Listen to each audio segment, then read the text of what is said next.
চলতি বছরের এসএসসি পরীক্ষার ফলাফলে কুমিল্লা শিক্ষা বোর্ডের পাশের হার এবং জিপিএ-5 প্রাপ্ত শিক্ষার্থী কমেছে। ৬টি জেলা নিয়ে গঠিত এই শিক্ষা বোর্ডে গেল বছরে পাশের হার ছিল ৭৯.২৩% এবং জিপিএ-5 প্রাপ্ত শিক্ষার্থীর সংখ্যা ছিল ১২,১০০ জন।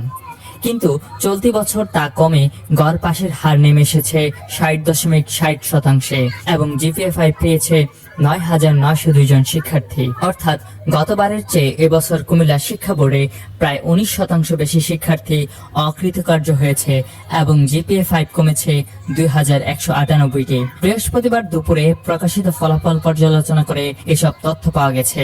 এদিন বেলা ২টায় বোর্ড মিলনায়তনে এক সংবাদ সম্মেলনে এসএসসি পরীক্ষার ফলাফল ঘোষণা করেন শিক্ষা বোর্ডের চেয়ারম্যান প্রফেসর মোহাম্মদ শামসুল ইসলাম। ফলাফল ঘোষণার সময় পরীক্ষা নিয়ন্ত্রক অধ্যাপক রুনা নাসরিন সহ অন্যান্য কর্মকর্তাগণ উপস্থিত ছিলেন। ফলাফল পর্যালোচনায় দেখা যায় গত বছরের তুলনায় এবছর পাশের হার জিপিএ-5 কমার পাশাপাশি শতভাগ পাশ করা প্রতিষ্ঠান সংখ্যাও কমেছে। ২০২৪ সালে যেখানে কুমিল্লা বোর্ডের শতভাগ পাশ করা শিক্ষা প্রতিষ্ঠানের সংখ্যা ছিল ৯৮টি, এবছর সেই সংখ্যা কমে দাঁড়িয়েছে মাত্র ২২টিতে। ফলাফল ঘোষণার সময় বোর্ড চেয়ারম্যান অধ্যাপক শামসুল ইসলাম জানান, এবছরের এসএসসি পরীক্ষার ফলাফলে কুমিল্লা শিক্ষা বোর্ডের পাশের হার ৬৩.৬০%।